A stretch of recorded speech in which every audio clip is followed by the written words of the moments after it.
Itu yang kadang-kadang laki-laki sama perempuan agak susah nyambung. Itu karena laki-laki nggak paham bahwa wanita itu sangat waspada terhadap bahaya. Hatinya tahu, kepalanya nggak tahu. Kamu tahu nggak kalau sholat subuh itu penting? Bener, apa sholat subuh itu bener. Ngelakoni ra? Sih. Paham maksud saya ya? Lah ini apa namanya? Orang tua masih punya tanggung jawab utama terhadap si anak. Paham ya maksud saya ya? Hidup dunia kawah Candra di muka.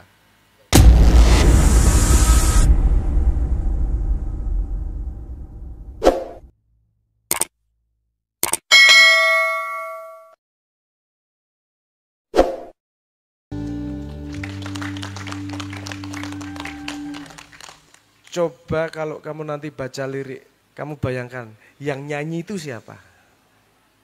Hah? Ini pelajaran meta ini. Sing nyanyi sopo kan gitu ya. Monggo dilanjutkan. Baik, untuk teman-teman dibuka berapa penanya Mas Rizky di awal sesi 1? 2, 3 atau 4 teman-teman silahkan. Ya, boleh angkat tangan. Satu, boleh 1, 2 langsung ke depan Mas. Nanti oh, mic-nya 3, biar ini tulis. sudah 3. Boleh ke depan sini Mas. Langsung ke depan semua Mas, sini depan Mas. Oh, ada 4 orang. Oke.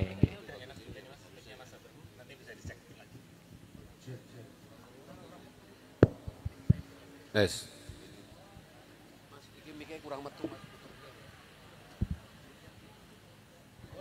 Ya, perkenalkan nama, asal dan Cek. pertanyaan. Iya, gimana? Monggo. Ya, perkenalkan nama saya Eko Prasetyo, salah satu mahasiswa UIN juga dari Fakultas Tarbiyah, asal saya dari Paguyangan Brebes. Di sini sebelumnya saya mau menyampaikan sebuah pernyataan dulu bahwasanya kita sebagai mahasiswa itu kan kita diberi kebebasan berpikir, diberi kebebasan untuk mencari referensi ilmu seluas-luasnya, entah itu dari membaca buku, dari sumber-sumber internet dan lain sebagainya. Dan dari pendidik ataupun dosen juga kan memberikan peluang itu untuk kita mencari ilmu dari sumber-sumber yang bisa kita cari dari manapun, seperti itu. Kemudian dari sesuatu yang kita cari kan itu kita di situ mencari kebenaran dari ilmu yang sedang kita bahas tersebut. Dan saya sempat mengutip salah satu dari pengajian Gus Sabrang di YouTube itu bahwasanya mengatakan kita itu bukan orang yang paling benar untuk menunjuk orang lain salah. Berdasarkan dari kutipan tersebut menanyakan bagaimana sih cara kita menentukan parameter dari kebenaran tersebut agar kebenaran dari ilmu yang kita cari itu baik dari kita sebagai mahasiswa maupun dari pendidik itu tidak dilun mudilun atau sesat menyesatkan, karena ilmu yang kita cari, kebenaran yang kita cari kan sejatinya itu pasti bakal dipertanggungjawabkan di akhirat kelak. Itu. Terima kasih. Tepuk tangan untuk Mas Eko. Berikutnya boleh penanya kedua, silahkan sebutkan nama. Assalamualaikum warahmatullahi wabarakatuh. Nama saya Gilang dari Purbalingga. Ya, saya ingin bertanya breakdown ya Mas. Tadi kan Mas Abrang itu membahas kalau kita choose game, ya pasti di sana di dalam game itu ada peraturannya, gitu nih Mas. Di dalam peraturan ya katanya itu ada peraturan yang resmi dan tidak resmi, itu ya Mas ya. Jadi kalau berbicara tentang moral ya baik benar, kayak gini Mas. Jadi saya ada keresahan ya bahwa kalau mau daftar CPNS itu kalau lewat jalur yang konvensional itu bakal susah gitu Mas. Daripada yang daftar-daftar pakai KKN itu ya. Kayak kalau kita bikin SIM kan kalau pakai ini gitu ya, jadi cepat gitu semuanya urusannya gitu. Ya, betul sekali. Ya, kayak layaknya kayak yang di partai itu kan misalnya ya Mas ya. Saya nggak berbicara tentang itu ya, tapi di partai kan itu berbicara tentang ideologi ya. Jadi siapa yang paling memegang ideologinya pasti bisa naik ke atas partai gitu. Jadi pemimpinan partai. Tapi kan sekarang kita lihat ya yang jadi atasan partai itu kan biasanya yang paling manut sama mandornya itu, nah itu kan ada peraturan yang ada peraturan yang resmi dan tidak resmi gitu Mas. Nah bagaimana kalau berbicara tentang moral itu Mas? Apakah masih bisa ketika masyarakat itu mengamini ya atau melazimkan sebuah apa namanya peraturan tidak resmi itu gitu. Apakah masih berkaitan tentang moral yang kita bawa dari ikrarnya kita, dari niat awalnya kita itu Mas gitu. Nggih, katanya nggih. Terima kasih. Assalamualaikum warahmatullahi wabarakatuh. Waalaikumsalam warahmatullahi wabarakatuh. Boleh tepuk tangan. Oke. Kemudian penanya ketiga silahkan. Assalamualaikum warahmatullahi wabarakatuh. Perkenalkan, nama saya Alif Mustafa, umur 23 tahun. Saya hormat yang setinggi-tingginya untuk para bapak dosen, Gus Sabrang juga, dan serta sedulur Ma'iyah, serta sedulur Uin Saisu semuanya ya teman-teman. Ini termasuk pertanyaan kegelisahan saya, Gus, seperti ini. Mengkola Mas, seududan maning. Nah terus gue, iya, ya Allah, astagfirullahaladzim, deg-deg teman yakin. Kegelisahan seperti ini Gus, mohon maaf. Kita selama ini ya mohon maaf, istilah saya dari kecil itu pasti adanya itu ajaran bahwa adanya itu anak durhaka. Misalnya saya nakal, maksiat itu termasuk anak durhaka ya Gus.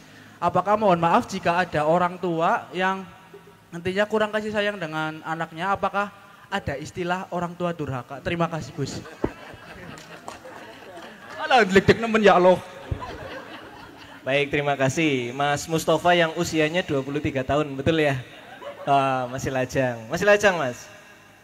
Oh, sudah nikah. Ya, ya, oh, ya, ya. Boleh. Penanya keempat, silahkan.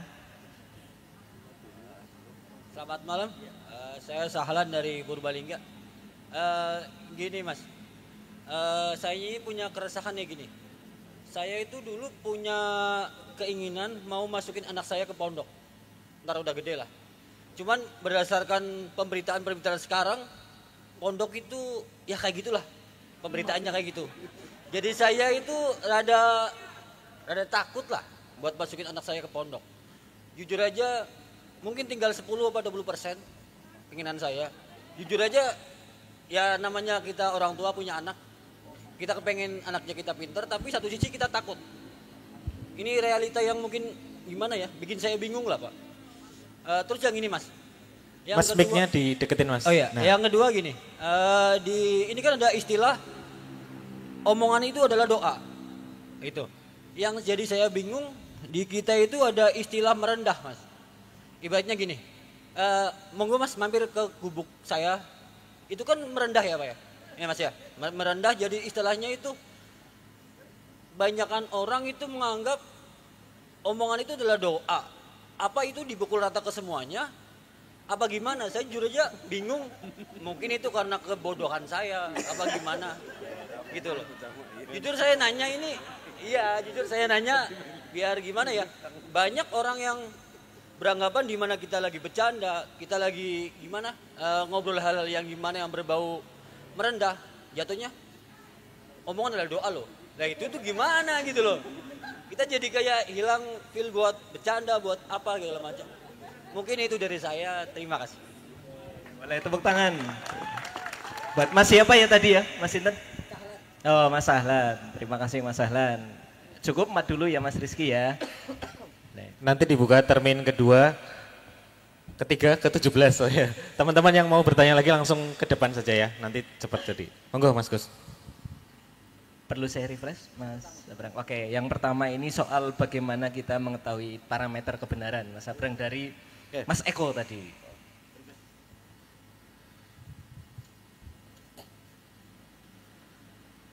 Oke, bagaimana kita bisa mengukur kebenaran gitu ya. Ini pemahaman saya. Manusia itu tumbuh terus. Kebenaranmu kemarin adalah kesalahanmu hari ini. Karena musuh dari benar itu bukan selalu salah. Kadang sama-sama benar tapi presisinya berbeda. Paham maksud saya? Oke. Jarak dari sini ke ke tenda itu kira-kira berapa kilo? Ya, oke, 0,2 atau berapa meter kira-kira? 15 meter gitu ya. Iya, 15 meter, luweh ya. 20 meteran, oke lah. Kalau saya ngomong 2034 cm, kira-kira yang bener yang mana? Enggak dong. Lebih bener yang senti kan. Tapi apakah 2 meter itu salah? Paham maksud saya? Jadi jangan kowe iki terbiasa pilihan ganda bener salah gue lihat uripe bener salah. Itu yang kadang-kadang merusak kebiasaan itu loh. Karena kadang-kadang bukan urusan bener salah, urusan seberapa presisi. Di mau sing takon mau. Men aku iso ngadep langsung ya. Paham maksud saya ya? Urusan presisi. Jadi gini. Kalau kemudian pertanyaannya adalah seberapa presisi kebenaran kita, itu sepanjang hidup Anda akan tambah presisi terus. Makanya ada kalimat ihdinas siratal mustaqim. Tunjukkan jalan yang lurus, yang benar. Kenapa? Karena pada setiap langkah itu kita menemukan lagi lebih presisi. Lebih presisi bukan berarti yang kemarin salah. Cuman kamu menemukan lebih benar. Coba cari cari win to iki. Wah, oke. Tarbiyah meneh. Coba cari narasi dari buku. Ketika ada ngomong astaghfirullahalazim, itu sebenarnya orangnya naik makom. Karena dia tahu dari yang kemarin tidak presisi, dia tahu lebih presisinya seperti apa. Journey-nya, hijrahnya bukan dari salah menjadi benar, tapi dari benar menjadi lebih benar. Paham ya? Paham petanya itu ya? Petanya bukan hanya benar salah, ada lebih benar. Kamu SD, 0, 1, 2, 3, 4. Kalau 1 dikurang 5 berapa? Ketawa, ya enggak bisa.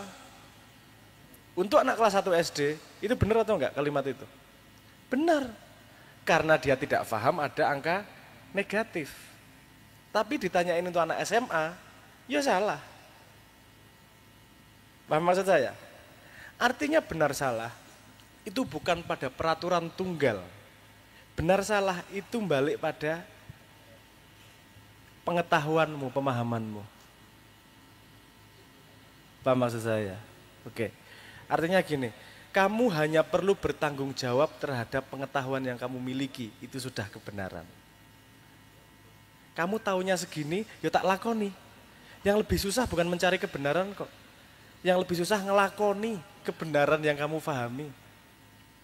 Oke, di sini ada yang kebiasaan bangun jam 7 pagi.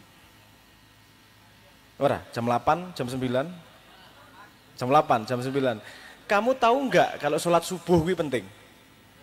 Bener, sholat subuh itu bener. Ngelakoni ra? Sih. Paham maksud saya ya? Masalah utama itu bukan mencari kebenaran. Itu kamu kalau memang, karena pemahaman terhadap kebenaran juga udah dikasih tahu. Warzuqni fahma. Pemahaman itu rezeki. Kalau dikasih sama Tuhan, dikasih sama Tuhan. Kalau enggak. Kamu tidak disuruh bertanggung jawab terhadap pengetahuan yang kamu tidak miliki. Bahkan kamu miliki, kamu lupa aja, pertama masih khilaf kok. Ya. Tapi kalau kamu punya pemahaman, pengetahuan tidak kamu lakukan, kamu berhak disalahkan. Kalau kamu tidak tahu, ya enggak salah, wong ora ngerti kok. Betul, paham maksud saya ya. Paham relativitas itu ya. Jadi jangan terbebani, mana nih yang benar. Wis, menurutmu mendi sing paling bener dilakoni. Baru ngomong karo Gusti Allah, Gusti, pemahamanku maksimal yang paling benar sekarang tuh seperti ini. Kalau salah mohon diberi pengetahuan pemahaman lebih. Selesai. Kamu tidak mempertanggungjawabkan kebenaran pada dirimu. Yang kamu sodorkan pada Tuhan adalah kelemahanmu. Setauku segini loh Gusti.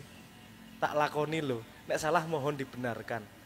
Artinya kamu tetap menghamba kebenaran, meletakkan kebenaran pada Tuhan, bukan meletakkan kebenaran pada dirimu. Rendah hati itu efek samping dari pemahaman ini. Bukan terus sok rendah hati, aku nggak pinter kok. Enggak. Tidak pinter itu fakta. Ini fakta, aku goblok itu fakta. Aku goblok itu fakta. Aku kenapa orang merasa pinter? Karena dia melihat yang dia ketahui dan tidak paham apa yang dia tidak ketahui. Golek jenenge Dunning-Kruger effect itu. Wis mulai populer itu kayaknya neng sosial media. Aku ngomong wis ket biyen yang nama Dunning-Kruger effect ya. Jadi jangan terbebani dengan kebenaran ya. Mana yang paling benar? Rezeki saka Gusti Allah. Yang diminta Tuhan adalah kamu bertanggung jawab terhadap kebenaran yang kamu miliki. Sing paling abot uripe iki para kiai kuwi. Mengerti kebenaran segitu banyak sing dilakoni urusan es teh. Iku kan mesti anu balik rono meneh, sudah nyuwun sewu ngomong aku kelingan patup terus ya. Wes saya tidak gini, saya tidak memperhinakan beliau, itu langkah beliau, aku yang guyu ndelok itu dan seterusnya. Iki menggayeng guyon wae. Enggak, apa karena lagi hot gitu aja. Apa paham maksud saya ya artinya? Wes jangan terbebani dengan kebenaran. Justru terbebani dengan etik. Nah ini tadi nyambung nih. Mana tadi yang ngomong tentang moral tadi? Penanya kedua tadi. Penanya kedua ya? Iya. Tadi pertanyaannya gimana? Fatwa hati ya ada kaitannya sebagai kompas moral kok untuk saat ini relatif sulit ya menghadapi realita orang dalam. Iya. Macam-macam Mas. Karena kamu lemah. Gini. Iki kalimat di koncon di masing takon. Pengen tak delok rupane soalnya. Oke, jenengan ya. Oke, simpel Mas ngene kok. Sepemahaman saya, paham ini langkahnya nih. Ada 3 step yang perlu Anda pahami. Ada yang namanya nilai, ada yang namanya moral, ada yang namanya etik. Oke ya, 3 hal itu ya. Ini perbedaannya gini, karena ini berhubungan satu dengan yang lain. Nilai adalah tolak ukur yang kamu ambil. Nilai Islam, nilai sejarah, nilai hukum. Itu dari tonggak nih.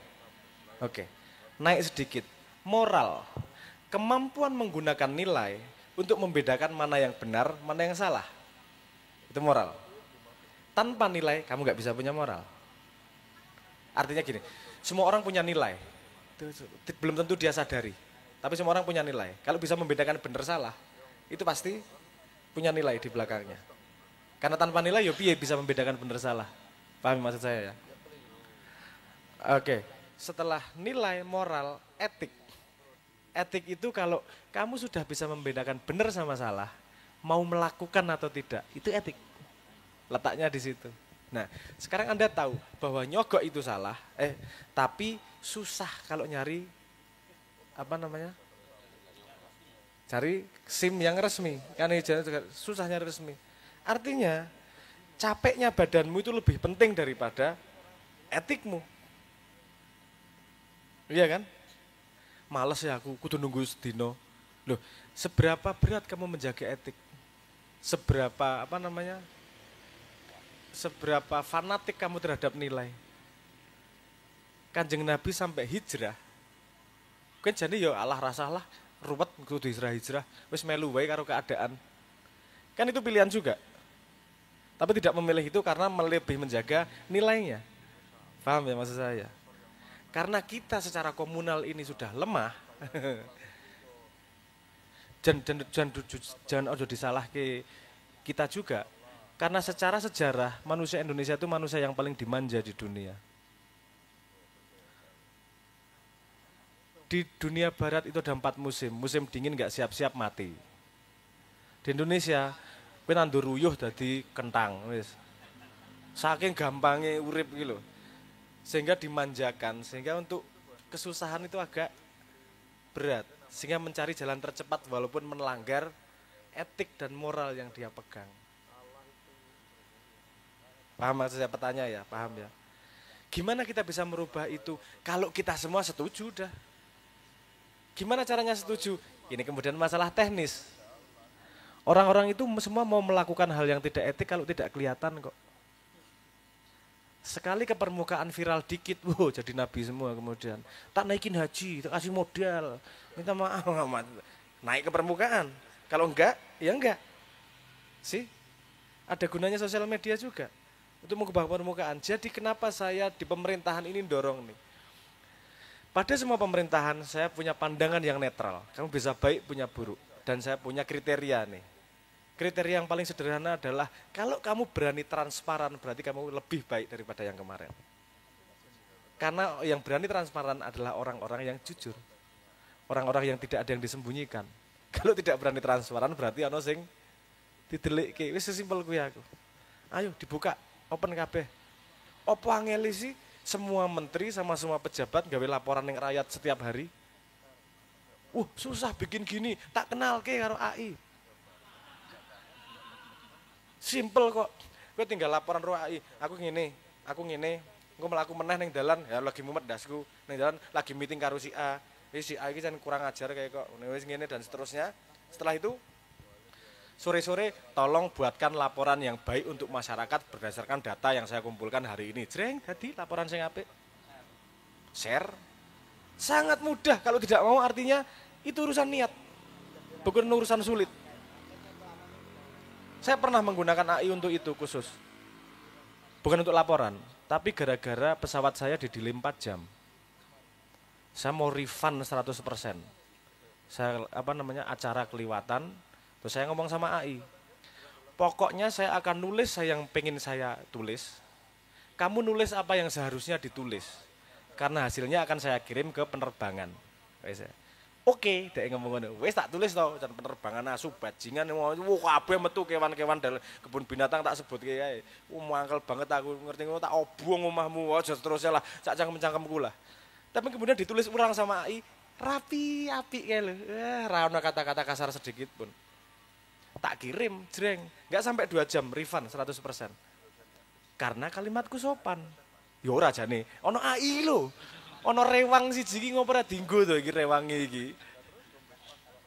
Karena nek kalimat tulisan aslinya yang tak kirim ya mesti aku dituntut kuwi. Karena kalimatnya bosok. Ning mosok arep sopan-sopan lagi mangkel aku berhak nesu kudu tak obong iki rasane kan gitu. Piye iki caranya mencari jalan tengah? Keinginan saya untuk muntah-muntah tercapai tapi tidak menyakiti orang lain. Gunanya AI, nyenengke banget gue iso karo gurumu dengan rahasia gue. Nah, tadi itu balik gitu tadi, ada yang namanya etik, ada yang namanya nilai, ada yang namanya moral, dan ada yang namanya etik. Terus ada kalimat dari yang saya dengernya dari Pak Jimli. Kalimatnya saya sangat senang. Dan beliau mengutip seseorang dan saya nggak tahu. Saya track sampai sekarang belum ketemu orangnya. Kalimatnya begini. Kapal itu kapal perlu berlayar di atas lautan etika untuk mencapai pulau yang namanya keadilan. Kapal hukum perlu berlayar di lautan etika untuk mencapai yang namanya pulau keadilan. Artinya hukum tanpa etik nggak akan sampai yang namanya ke keadilan. Paham maksud saya ya? Hukum itu sangat terbatas, tapi kalau etik bisa kita rasakan. Mungkin dia tidak bisa dihukum sama negara, tapi saya bisa ngukum. Misalnya gini lah, nek kowe ra setuju karo si A, ojo tuku barang si A. Nek kowe ra setuju karo pemimpin B, ojo ditepuk tangani, setiap dek liwat tok pelengosi. Nek wong sak kampung mau nglakoni ngono, mesti pengen bunuh diri kuwi. Ngopo tuh aku kok diplengosi, lho kowe asu kok kan ngono. Sikap yang kayak gitu aja pasti ada pengaruhnya gitu loh. Paham maksud saya? Tapi memang siap menderita. Indonesia ini siap mati, darah juang tapi ra siap ngelih. Ya, aku ngomong Indonesia karena aku ya wong Indonesia. Gitu, aku ora ngece kowe, aku ngece awakku dhewe. Mari kita generasi muda harapan saya lebih sadar dengan ini dan lebih berani. Berani itu bukan berani protes, bukan berani demo, tapi berani bersikap terhadap etikmu gitu loh. Dadi wong sing konsisten gitu loh. Ini efeknya sangat banyak ke spiritual apa dan segala macam sangat banyak. Kapan-kapan bisa saya jelaskan itu. Itu mempengaruhi kowe nang surga barang gue. Tenan iku, apa jenenge kowe dadi tenan karo etikmu menjadi dirimu sendiri. Gitu ya. Mohon maaf ya. Itu untuk refleksi kita sendiri. Berikutnya. Yang ketiga dari Mas Mustafa, ada kok orang tua yang durhaka. Ada nggak tuh orang tua yang durhaka? Aduh, Allah. Saya belum pernah mendengar kalimat itu, kata itu dipakai dalam sebuah kalimat yang benar. Aku nggak pernah mendengar ada kalimat orang tua durhaka, nggak pernah. Dan nggak make sense. Dia nggak punya kesempatan durhaka karena dia tidak utang budi. Durhaka ini ono prasyarat implisit yang namanya utang budi, ya kan? Air susu dibalas air tuba itu durhaka karena tidak membalas dengan seimbang. Anak karo wong tua durhaka, wong tua karo anak durhaka iki piye? Wong sing utang anake kok.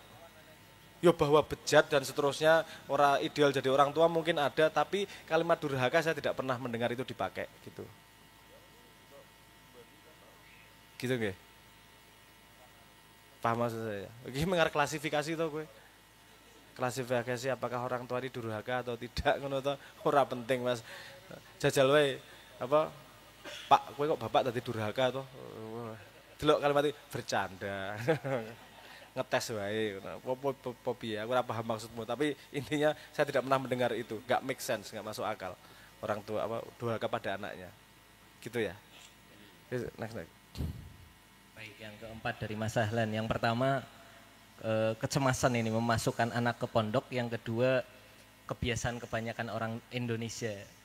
Kalau populernya sekarang humble break, merendah. Aslinya sombong. Oke.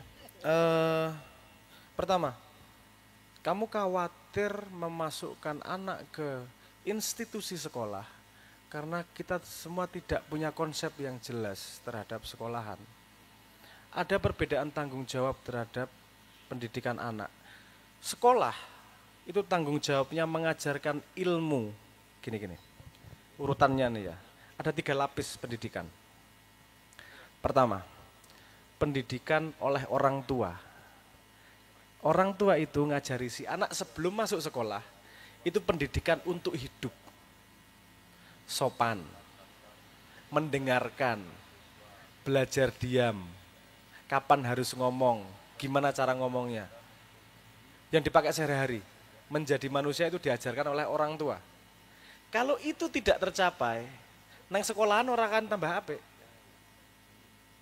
Ada statistiknya, ada jurnalnya kalau Anda mau melihat. Anak yang datang dari keluarga yang baik, pendidikannya di sekolah prestasinya lebih baik statistiknya. Terus gunanya sekolah itu apa?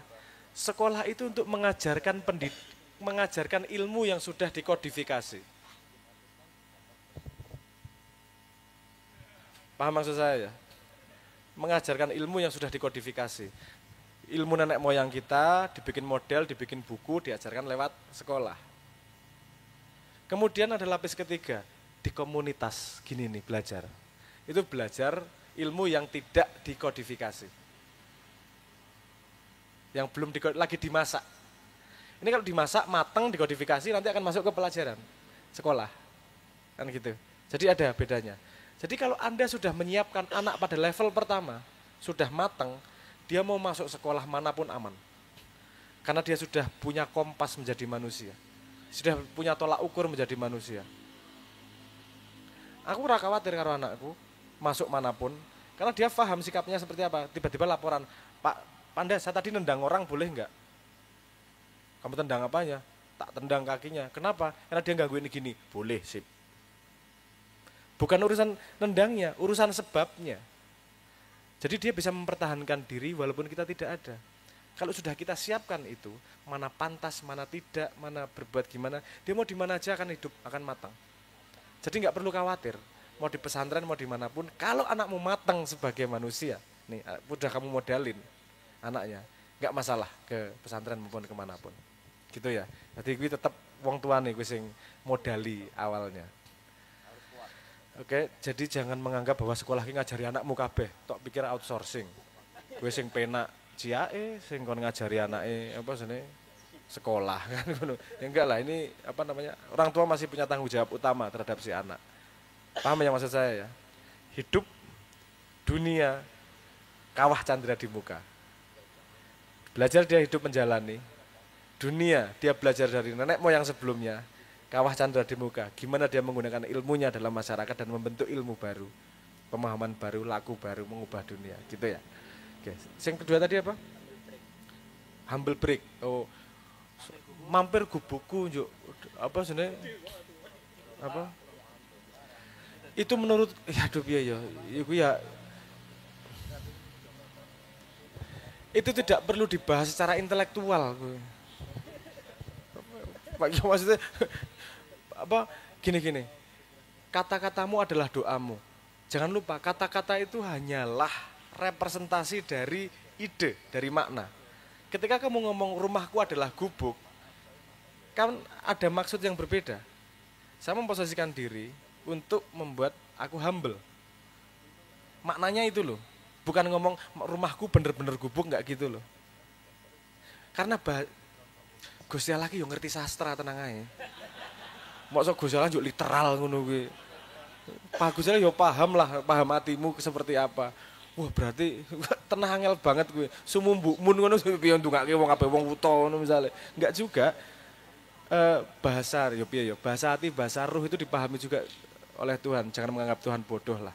Kuwi santai ae. Nek kancamu njuk kalimatmu adalah doaku. Wah, cangkemmu adalah cobaanku. Itu bisa dibales ngono kuwi kan ya iso. Bisa. Maksudnya ya ayo gayeng-gayengan wae kan gitu loh. Maksudnya nggak perlu dibahas pada level akademis kalau itu. Gitu nggih, matur nuwun. Itu yang lebih menyebalkan jebule omah iki gedung gede banget gitu loh Mas. Itu fenomena yang sering kita ketemui juga umur rendah tapi mampir teng gubuk kulo jebul manglong-manglong gitu. Itu kan banyak gitu. Mungkin tadi nggak usah punya maksudnya gini. Saya terus terang tidak pernah mengalami gitu ya. Aku nggak pernah ngalami. Kalau masuk ke gubukku ngono ya wis, ya ngono. Nduk omahe magrong-magrong ya oke, ya ora masalah karep-karepmu war nyebut. Siapa tahu dia menamakan rumahnya gubuk. Wong-wong iso Dek punya pantat kananku namanya Bibi. Wong ki aneh-aneh, absurd-absurd wong ki. Aja membayangkan orang itu standar. Wong ki ono sing kendir-kendire sithik. Aku sudah maksudnya wis monggo lah kowe arep. Silahkan datang ke gubukku. Oh ya oke. Gubukmu mambu ngono ki wae sisan. Play the game, it's a game. Jangan selalu dianggap serius. It's a game, ora masalah. Ngono ya, urip aja sepanang-sepanang banget lah. Santai wae. Sementing ra nguneki goblok wong gitu. Oke, tadi dari Bapak ini mengingatkan ini beberapa juga itu local wisdom ya, bentuk kerendah hatian, kehangatan komunikasi gitu nggih Pak. Baik.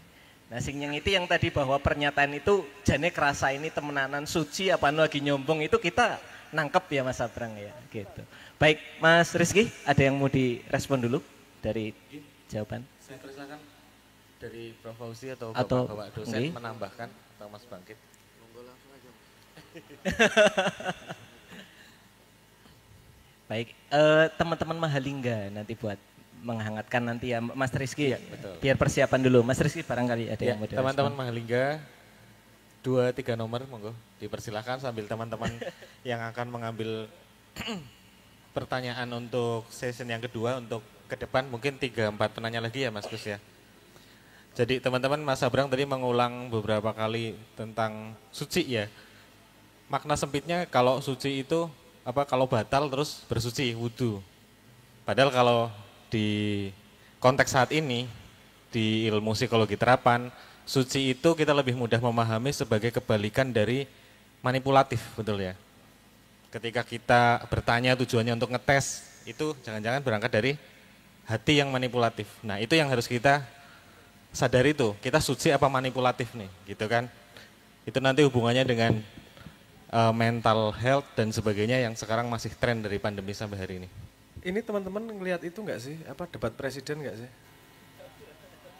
Ketok banget loh ki wonge kaya ngopo. Beneran. Dengan cara dia memperlakukan pertanyaan, memperlakukan orangnya. Itu nek kowe iki belajar psikologi ra toh? Ora jauh. Tapi baca buku psikologi enggak masalah kan? Kalau pengen tahu dikit-dikit ya tanya sama apa namanya? GPT ya tanya. Itu gampang saya golek ilmu ki. Kata kuncinya sederhana, Freudian slip. Freudian slip itu. Jadi orang tuh ngomong berperilaku itu menunjukkan aslinya, ada bocoran-bocoran aslinya seperti apa. Walaupun kelihatan sok-sokan sopan, sok-sokan dia ada yang dia pengen tunjukkan ke orang lain, tapi ono bocor-bocore, slip-slipnya yang menunjukkan aslinya seperti apa. Misalnya tanya pakai singkatan, kuwi niatnya enggak bertanya itu. Itu niatin jomplong kere wong gue. Dan gue, hah? Wapres kok. Oh, enggak ngerti aku. Yo, itu kan apa istilahnya gue? Mangga jatuh tak jauh dari bakulnya. Bakulnya. Saya tidak pengen ngelewati garis provokasi. Saya pengen bertahan pada ayo kita sensitif ngelihat gitu-gitu, ngono lho. Oh, atimu ki ngerti sak durunge akalmu paham. Anda ngalami gini contohnya gini. Umar masuk Islam itu bukan karena akal. Hatinya dulu jatuh cinta mendengarkan suara. Betul kan? Kowe ngrungokke wong sok-sok ngono to, ono perasaan tertentu ini resonansi dulu sebelum ininya paham. Itu yang paling canggih memang wanita. Nyun sewu, wanita itu resonansi terhadap bahayanya itu tinggi banget. Karena memang tugasnya mengandung anak, menjaga anak. Makanya dari secara biologis itu waspada terhadap bahaya itu sangat tinggi. Kowe ngapusi bojomu, ora ketok sama sekali. Bojomu mesti ono krasane kok itu. Wis ono krasane don kok ra enak ya mesti ngono kuwi. Dan nyun sewu ya aku rada menggok sithik ya iki ya. Itu yang kadang-kadang laki-laki sama perempuan agak susah nyambung. Itu karena laki-laki nggak paham bahwa wanita itu sangat waspada terhadap bahaya. Hatinya tahu, kepalanya nggak tahu. Dia punya masalah, itu kepalanya belum mendefinisikan masalahnya apa. Juk sambat karo bojone. Oh, sini sambat juk. Sing lanang kan ngene. Masalahnya apa to? Wis to gek gendah gek dirampungke. Enggak ngono, ngene. Kok ruwet mencah itu enggak ruwet, dia sedang mencari mendefinisikan masalahnya. Karena memang sensitif terhadap kemungkinan masalah. 3 kilo itu wis krasa nek wong wedok. Nek cah lanang ditabrak lagi krasa. Judul pasti lebih banyak cowok daripada cewek. Kenapa? Karena cewek itu rasanya ra enak judul. Mayoritas ya nggak semua ya, mayoritas. Dan bahkan nggak tahu akalnya kenapa. Meng rasrek ngono lho. Iki ngopo toh rasrek ya? Iki dolan ngene iki rasrek. Karena dia tahu bahayanya masa depan. Cah lanang. Lumayan ki Zeus. Nggak ngelihat bahayanya. Sebelum wis utange akeh diuyak-uyak lagi ngopo ya aku mbiyen main judi lagi ngono. Itu memang perbedaan laki-laki sama perempuan sensitivitas terhadap bahaya. Nah, ini contoh aja menunjukkan bahwa hati itu lebih sensitif daripada akal. Kadang-kadang hati kerasa, akal belum paham. Nah, iki sensor yang terbuka. Stafti kolbak itu terbuka terhadap permainan alam. Tapi kalau akal warzukni fahma. Kadang-kadang kamu paham, kadang-kadang kamu ngerasa tapi enggak beri rezeki pemahaman, seringkali gitu. Nah, nek cewek sambat karo kowe, itu berarti dia sedang mencari masalah, bukan minta kamu pecahkan. Wong dia belum tahu masalahnya apa kok. Lagi golek-golek, koyone iki, koyone kae. Nek wis tek ketemu, wis 2 dina 3 dina selesai masalahnya. Sadurunge yo koyone kae ora, koyone kae kowe kabeh kowe salah kowe. Nek wis piye kowe jawab Jal? Kowe iki jahat karo aku. Lah ngopo? Mambengi kowe ngimpi, aku ngimpi kowe mlaku karo wong wedok liya. Iki asu iki. Sing ngimpi ndas-ndasmu dhewe aku sing diseneni iki piye to? Tapi enggak bisa jawab seperti itu kamu. Itu sensor yang enggak paham kita dari mana harus kita gali. Sebagai cah lanang yo, sorry yo. Kowe urung duwe pengalaman itu. Nanti siap-siap wae kowe mlebu penjara. Sorry. Monggo lanjut.